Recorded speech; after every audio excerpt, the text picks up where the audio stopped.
is going on? It is your boy Ma, I'm Kate.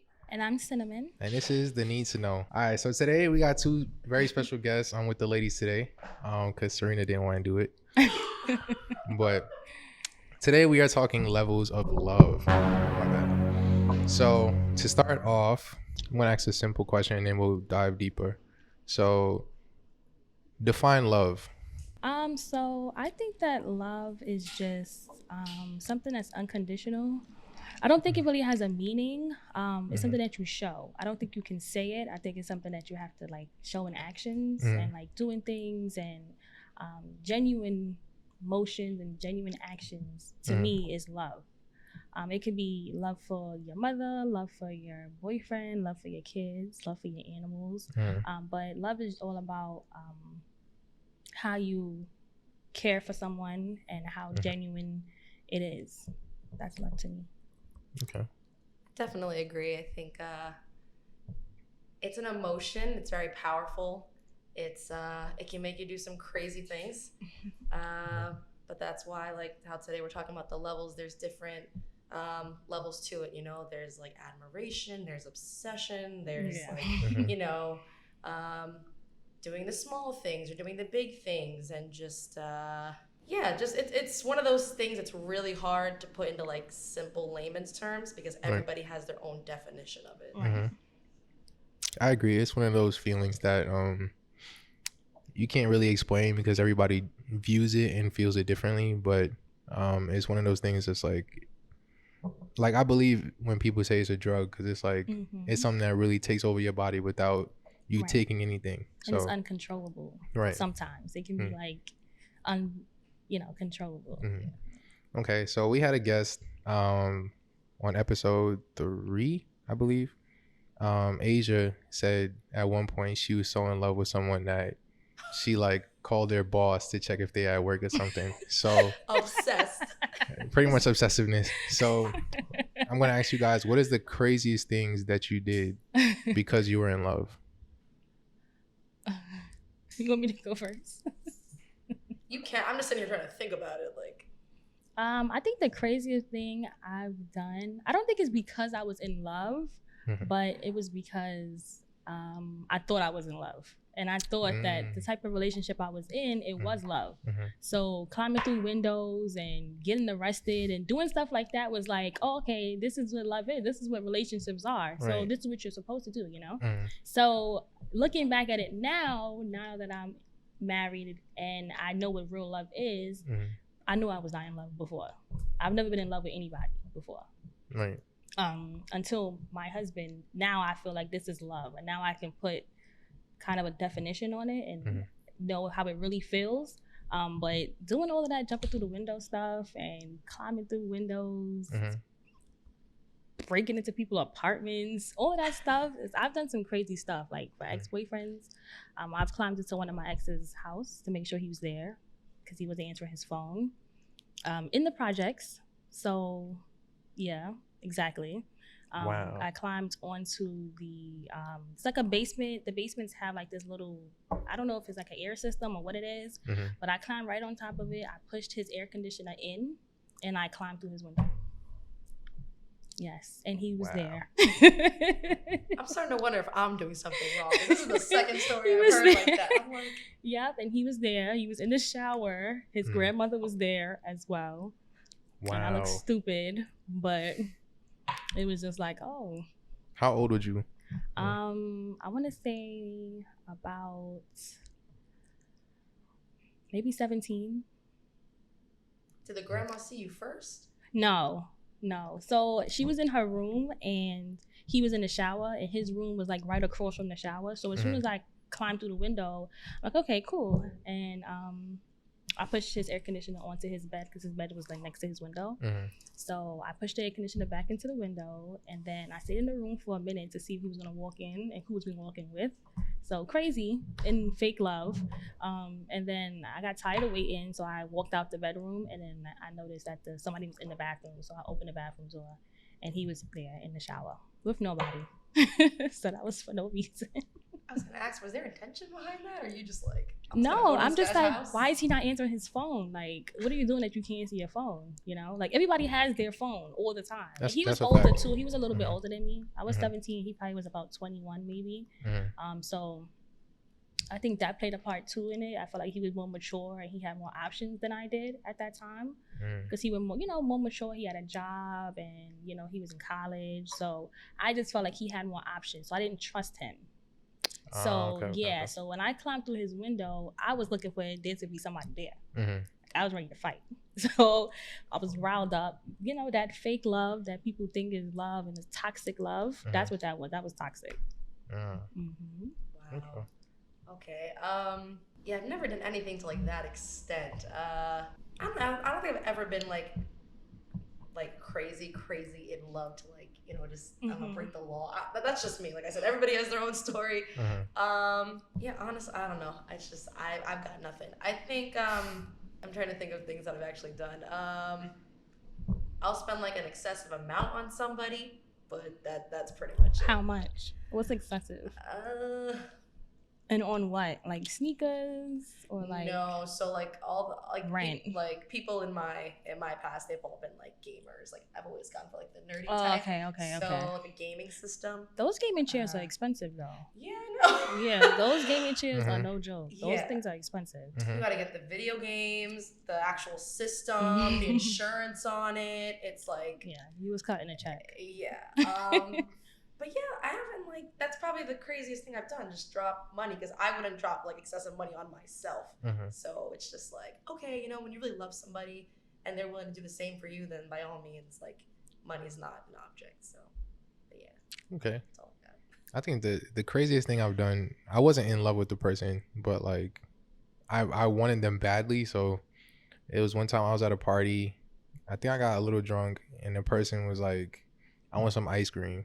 And so, keep in mind, the party was in Cambria Heights for anybody that's in New York, if you know. Yeah, and the person lived on Francis Lewis, like Francis Lewis in Jamaica, something like that. So it's not that far, but it's far. Mind you, I didn't have no car, and so I left the party, left my friends to go get this girl some ice cream. And when she came outside, she said thank you and went back inside. Like immediately, that's simp energy. I understand, but that to me wasn't the craziest thing I've done, but it was one of the craziest things that like when I look back, I'm just like wow, like I really did all of that and for what? Like, and she wasn't even my girl. So wow. But to keep it moving, we're gonna go through. Obviously, it's the levels of love. So in terms of family, we'll start with family first. Do you feel like you can go through a heartbreak within family? And not in terms of like, because I know everybody has gone through, or at least might in the future, like, no pun intended, but go through death, which is a serious thing. But like in terms of heartbreak, I mean like somebody that you trusted within your family like broke your heart, or they betrayed you, even though like they're family, so you're always gonna like sort of have their back, but at the end of the day, like betrayal is betrayal, right, in any level. So have you ever gone through like within family like a betrayal or like a heartbreak? Does this count like friends as family or just strictly family, like bloodline?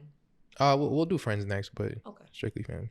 I would say I personally haven't like experienced that, but I've definitely like broken my parents' hearts at times. I think it's a part of like growing up, right, disappointment and just like failure, but it's kind of like those moments that stick out from the others where it's like your parents just give you that look and they're like they're just so over disgusted. It's exactly or like you see them cry, like those moments were just like, oh my god, like that's where you really messed up. And I didn't do it a lot, but like the times where I did, I just felt like complete shit. I was like, wow, I can't believe I did that. Like you sit there and think about it, like was it really worth it? Like it really wasn't. Like why didn't I just listen? Why didn't I just do this? Why didn't I just obey the rules?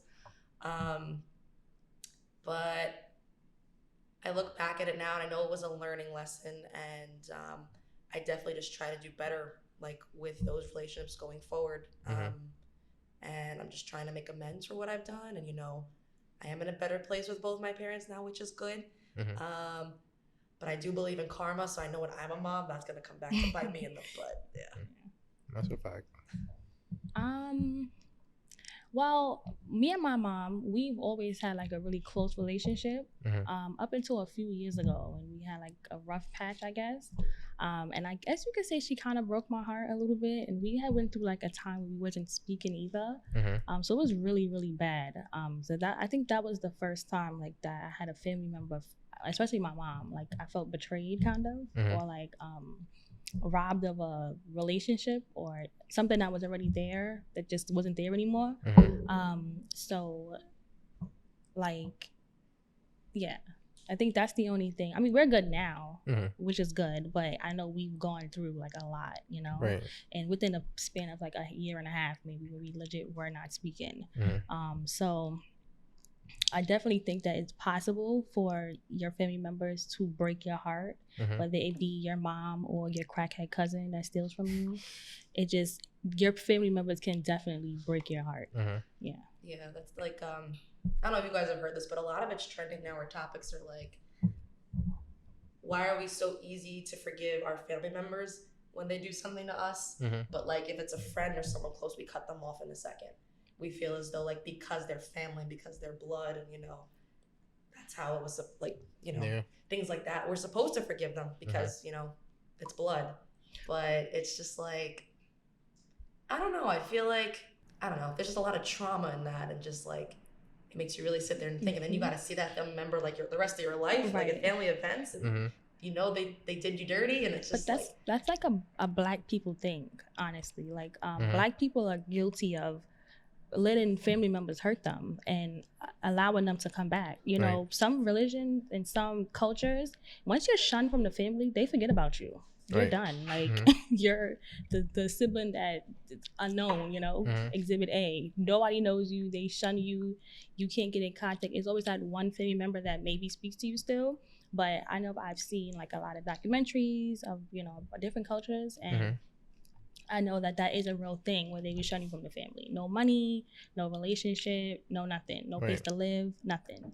So I think, you know, the black culture and African American culture, we're on that merry-go-round of like allowing our family members to hurt us and feel like we don't have a choice. It's like, oh, that's my mom, or that's my brother, or that's my cousin. But you know, we really should break that cycle and get out of that, because it's, like you said, it's I don't think you use the word toxic, but you use another word. I don't remember. Traumatic. Yeah, traumatic. Yeah, and that's creating like trauma, you know. So I definitely think African American culture should get out of that, because it's not healthy at all. Right. I think in terms of all the levels, like relationships, family, friends, I think family is one of the best and worst when it comes to love, because it's the best because they're the first people that's going to be there for you no matter what. You feel like you could depend on them at all times. But it's also the worst because when they do hurt you, it's like, how do you get past that? Like with relationships, you can always break up with the person and move on. With a friend, you can always cut them off. But with a family member, it's like, I'm gonna cut you off, but you're still my cousin. So it's like, if I see you down the street, like I can't just walk away, because there's a different. Well, it's not that you can't, but it, like, even if you do, you're still gonna have in the back of your mind, like, damn, that's my cousin though. Like, it's deeper than love. I feel like family is always, they're always gonna have that emotional tie to you that's like you just can't release because they're blood, or because they know your family, they know your moms, they've been with you since you was a kid, raising together in childhood. So even though it's like, it's possible, but it's really hard to let go of a family member versus a friend. So moving on to friendships, I know you can go through heartbreaks with friendships, but in terms of a friend who you felt like was family, do you feel like the heartbreak is worse? So let me dive deeper.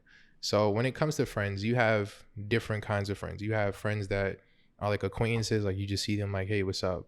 Or you have friends that are like, you're really close to them, but you're not that close. And then you have friends who, like, they know your parents, like they roll around with you everywhere. They know your deepest secrets. So like, in terms of the friends who know you like deeply, the friends that know you deeply, like the people that know your deepest, darkest secrets, have you ever gone through a heartbreak to where that friendship was so close, but it broke for something? I think I have. I don't think it was a heartbreak because I never gave her my heart, I guess you could say. Okay. But I definitely had a friend that her and I were very, very, very close, and our families know each other. We've been friends probably since kindergarten, and we stopped being friends in like 11th grade, 10th grade, 11th grade. Of course, over a boy, which is most females fall out over boys. But her and I stopped being friends because she broke my trust, and we never really got back to being close again. But I think that's the only time that I felt like a friend has kind of broke my heart, but she never really had my heart. Me and her were best friends, don't get me wrong, but I don't love her. I never loved her like I love my aunt or my brother. I love her like a friend. I would do anything for her, but anything to a certain extent. Whereas like with family, your brother, your grandma, you'll do anything, like it's endless, But with friends, I never felt close to a friend. To that point where we're like tied, our hearts are like tied in. We're like distraught. Yeah, I don't speak anymore. I've never been like that with a friend. So I've definitely had like a few really, really good, like they were best friends, like they were sisters, like met my family, I met their families. And like life happens. I could probably count 4, and they were all like different parts in my life. But I think the one that like hurt the most, one of my best friends in high school, we got close, I think it was halfway through freshman year, because I was on the track team and then she joined the track team. And it turns out that we lived like right around the corner from each other. So that friendship evolved, like literally we're together all the time. I was at her house, she was at my house. And then senior year came, and we decided to try out for the talent show. That was it. So a group of friends was doing this thing, and so we're like, oh yeah, let's join, let's be a part of it, right? And the drama that actually happened in that group was there was a couple there, and that couple broke up. So it was almost kind of like West Side Story a little bit, like friends went to this side, friends went to that side. And yeah, she kind of started hanging out with like the guys' side of the friends and things like that. And I could see that she was starting to change, and not for the better. I feel as though with her, she kind of rebelled a little bit late in life. Like she was always very, like was on time, like, had a good relationship with her parents. And with this group, she started going out more. She started drinking, started smoking. That wasn't really my scene back then. And being that I had rebelled earlier in life, like I started like acting out at like 13, and by the time I turned 17, I had matured a bit. I just wasn't crazy about how she was handling things. I felt like she was being really sloppy with it. It was kind of like, hey, she wanted to go out and like do this with friends, but she didn't want to tell her parents. It was kind of like, hey, do you mind covering for me? Obviously, being that she was one of my best friends, I didn't mind covering for her. But it got to a point where it was just like stupid things and sloppy things. And it was just like, dude, we're about to be in college. Like, you need to get it together, And then I feel as though like the group of friends she was hanging out with, like I said, they just weren't the best people. Like they weren't good influences on her. And it was kind of like she'd go do her thing with them, and then they'd leave me dry. Like one time there was it was like the weekend after prom, and there was a picnic in the park for like a bunch of the seniors, and she came with me, and then those friends showed up and she left with them, and an hour later she comes back high, and then they just leave her with me. Like I said, I didn't dabble with alcohol or liquor till like alcohol or like, marijuana or anything till later on in life. So I don't know what to do. I'm like trying to feed her water. She's not in the right state of mind. Her phone is dead. I'm like, and like I said, I was really close with her family. So anytime she didn't answer her phone, her mom calls me. Yeah, and there are all the times I don't know where she is, and I'm like, oh my God. Like it felt like I was her babysitter. And then at one point it was just like, I did talk to her parents at one point. Like I asked like to meet her like with her parents, Mhm. and I was trying to like give enough without like ratting her out completely. But I was kind of just saying like, hey, just be careful with this group of people that she's hanging out with. Like I don't want to give too much. I don't want to like say a lot, but just be mindful. And yeah, pretty much it kind of just like it fell out. She started like I said, I don't mind you being friends with somebody else, but don't forget about like Your me. friend. Like Yeah. we were Mhm. friends first. Day one. I still treat you like, you Yeah. know, you're my day one. Yeah. And you're just doing things that you're not including me in things and you're Mhm. forgetting our plans. That's so rude. Like That's rude. before like I'll end after this, but there was just one time me, her, and she's still one of my best friends to this day. She's actually my first friend I made in high school. And we had all made plans to go to the city. I forgot what for, just like a day out, the three of us. Texting her, I'm calling her, no answer whatsoever. She goes to And then this other friend lives down the block from me, so it was kind of like we got one friend here, I'm here, the other friend's down the block. So I was like, let's just go to her house, right? We go to her house, her mom answers the door, and her mom tells me that she doesn't have her phone because she's grounded. Because she didn't come home on time last night, she missed curfew or whatever. And so then I was like, okay, well, do you mind if we just talk to her for a sec? So she's like, yeah, go ahead. We go in her room.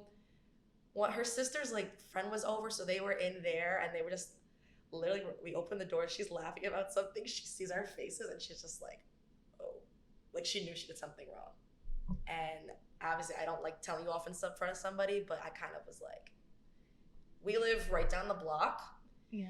Your parents know us. You could have called and said, hey, listen, can I just let them know I can't make it because I'm grounded? Right. Like that, I felt that was so disrespectful because even there's this one time I did like really upset her and she didn't speak to me for a week. I begged and pleaded like for her forgiveness. And then when all the stuff she was doing, she was like barely even a sorry. So I just felt so She sounds disrespected. selfish. And in the end, I still tried to make it work, but she didn't want to be friends anymore. So I was like, you know what? It was for the best. But I do wish her the best of luck. I don't talk badly about her to this day. I just tell that story as it is. But I do wish her the best of luck. So.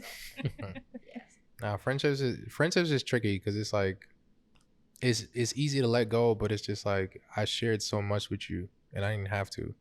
And it's like for you to, I understand people outgrow each other. Like, don't get me wrong, you could love your friend, but eventually when you grow, it's like there's gonna be some friends who you thought would be there forever, and it grows apart because you grow as a person and your values are different from theirs. So, but moving on to relationships now. I know we talked about like obsession and being crazy and climbing through project windows, but in terms of the level of love, I constantly hear this quote, like whether on Instagram or just in general, of love has no boundaries. So in terms of either if you have a partner now that you're like deeply in love with or somebody that you once were, do you feel like love had a boundary in that relationship, or do you feel like it's unlimited? You mean like in past relationships? Well, yeah, it could be either a past relationship that you was in love with or your current relationship. So I think in past relationships, at the time, I felt like, like I'm so in love and I would do anything, whatever, because I'm fake in love, whatever. But like currently now being in like a serious relationship with like faith involved also, that's when you can really do anything, you know what I mean, for that person. That's real love. Like that you want to die with that person and you want to live with that person. That's real love. So that in serious real relationships, and not to say marriage is like only real relationship, because you people are together for 30-40 years, never get married, but they're in a committed relationship. So not to say that marriage is like the end all be all of relationships or so serious, but it's something about the commitment that makes you want to take it a little bit more serious than you've ever taken anything else. And of course you're gonna say stuff like things, people get mad and you're gonna say stuff, but you're not going nowhere. You know what I mean? Right. Like that's a serious relationship. That's real love. When you legit know, even while you're saying it, I'm gonna leave you, it's like in your mind, you're not really leaving, because that's real love.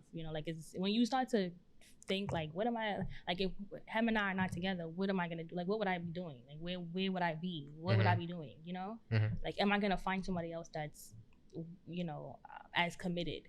You know, like, Right. where's that connection that we have? It's hard to find with other people, and I know that now because I know he would not have me jumping through no project windows. He's not gonna have me, you know, like going crazy, getting arrested. He's not gonna have me doing that because that's real love. Whereas those exes, they gonna have me acting crazy, right? Because they fake love. Wow, no, I agree. Like I was with my high school sweetheart for about 5 years, and I was like maybe 2.5 years, a little too long. Just because I felt like I wasn't getting the respect and the love I deserved, like as I was putting in. Because like I feel as though you definitely, like you said, marriage is a commitment. You should be getting what you give. I feel like you should be giving it your all if you truly are in it to win it and you're committed. And I still remember even after I ended things, I was like, oh my God, now I gotta go out there and find somebody again. Like I haven't done this in a long time because I was pretty much with him from like 16 to 20. Right. Yeah. So he's all you know, pretty much. Exactly. Right. But it was like, I knew I deserved better. So fortunately, like right after that, I did find the person that I'm with now. And it's been almost 5 years. So, and with that one, I see the differences, you know, I see the little things that the last one was doing only in the beginning. Like I still get that now. Just like, just being thoughtful and compassionate, like, there's still good morning texts and there's still flowers just because. And, you know, we still go out and we still do fun things and we still try to keep, you know, things as if we're just still like just beginning. Exactly. Yeah. And that's what I love and appreciate. So I definitely feel like as you get older and you learn more about yourself, you'll be able to understand like the different kinds of boundaries and like the different levels of love, just like whether it's puppy love or just like loving someone but not being in love. But I definitely think that when it comes to just like finding somebody, you really should be like truly deeply in love. What is the difference between being in love and loving someone? Hey, that's a tough question. Am I allowed to ask questions? No, you are. You are. Nah, it's funny I want because to take over. it's funny because when I was 16, this girl asked me that question because she asked me like, "Am I in love with her or do I love her?" And I'm like, I don't know. I guess I'm in love with you. I'm 16. Like, yeah, like I'm gonna say what you want to hear, but like exactly. But she's just like, "No, I don't think you are because X, Y, and Z." I forgot what she said. I wasn't really listening, but I think when you love someone, it's like, of course, both sides you care about the person. That's like number one. But loving someone is like, okay, I love my mom, but being in love with someone is like you said before, it's like you're willing to die with them. Like, of course, it's my mother. Like, if my mother going down, I'm going down. You know what I mean? But like, oh, okay. I see what you mean. I see. All right. So loving somebody is, you said choice, right? Okay. I agree. I wear glasses. Like, I'm like I could love you because I chose to love you. Like, it's not a natural feeling of love. Like, of course you love your mother because that's the person that birthed you. You know what I'm saying? But you didn't choose your mother. You see what I'm saying? Like, right. And so being in love with somebody is like, it's a natural feeling. Like, you chose that person. Like, that's somebody that you didn't ask for, but like I don't know how to explain it. It's hard to explain. It's like naturally. Yeah. Huh? Did it hurt when you figured it out that she was in love? Like, did it hurt that you understood this is why? Like, when you looked at this person, like, it hurt that you knew that, like, it was painful. Like, you actually was like, wow, like. No, I actually felt stupid. What? Yeah, I actually felt fucking. I felt stupid. To be honest with you, So, like, this is what this is. Like, it hurt that you, like. Right, but it's like, so before, what was it's like you feel stupid because it's like, wait, so like, I thought I was I in could have love. been doing this my whole life, but instead I was doing that, and it's like and I was being ghetto when I could have just been like with, you know what I mean? Well, nah, I think in that terms, like, I feel like the person you're supposed to fall in love with, at the time that you think you're supposed to have them, like you could have been with them forever, it's like that person was not ready for you yet. So it's like they still had some growth to do. They still had time to develop to the person they are. Because I promise you, like, the person I'm in love with now, if I was to meet them like 8 years ago, I probably would fuck it up. I probably would have, like, they probably would have been mad at me. They probably would not like the person that I was back then, because my morals and my values and the things that I know now, like, I didn't know back then. Yep, I say the same thing. And so that's why I'm like, I thank God every single day that, like, I met the person that I'm with now at the time I met them. Because it was like, if I met them earlier, like, you wouldn't sure, have appreciated it. Exactly. Sure, like, maybe it might have worked out, but, like, I still don't know that, because I know the person I am now, I wasn't, like, 5 years ago. Right, exactly. And so Does that mean that you do believe in fate? I thought you was on this episode. nah, shit, we do this though. We do this. To be honest, Like, give her a mic, give him a mic. You know what I'm They saying? over there mouthing, he's mouthing. Like, give these people mics. They got a lot to say. Right. I believe in fate to a certain extent. I don't necessarily believe in it all the way. I just think it's more so the person you're supposed to be with is gonna come at the time when you least expect it, or like you just don't know when they're gonna come, but they're gonna come. Like, it's gonna be at your worst moment. It's gonna be the point where, like, you feel like all hope is lost. Like, you don't got nothing else. Like, you tried X, Y, and Z and they didn't work out. And that person is just gonna come in. You're just gonna be like, I don't really want to deal with you. But then when you actually give them a chance, it's like, wow, like, I'm in love with you. Like, wow, you're my person for life. Like, it comes unexpected. I feel like the person you're in love with, like, if you looking for them, it's not gonna work out. The person you're in love with, or the person you're supposed to be in love with, is gonna find you. Like, Right. I don't think fate is like a real thing. I think God is real, and it's really about, like, God and aligning you to go through things so that you appreciate what you have. Because if I didn't go through that stuff, I would have took advantage of what I have in front of me. So I think that God puts things in order so that you can go through it and you can appreciate it. Like, you know, people turn 18 or turn 19 and get their first apartment, and don't appreciate it. But if you 18 and 19 and you have to be homeless first, you're gonna appreciate it when you have some place to live. You know what I mean? You're gonna appreciate it, you're gonna take care of it.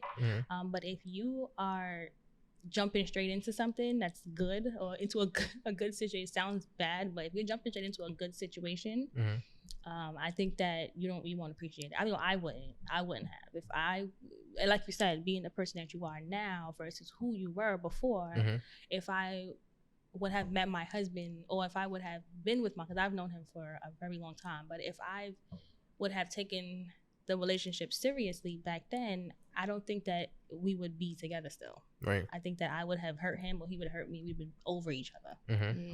So a lot of the growth from the other one. It's like a right. It's like a He's been lesson. through things as well. So I think we both like taking the things that we've gone through and turning them around, and now we're like coming, reinforced together with like positive, negative experiences, but positive lessons that we've learned from those experiences. Yeah, I've definitely shed a tear just because, like, I've had a moment where I sat there and I was just like, I am so grateful for this person in my life.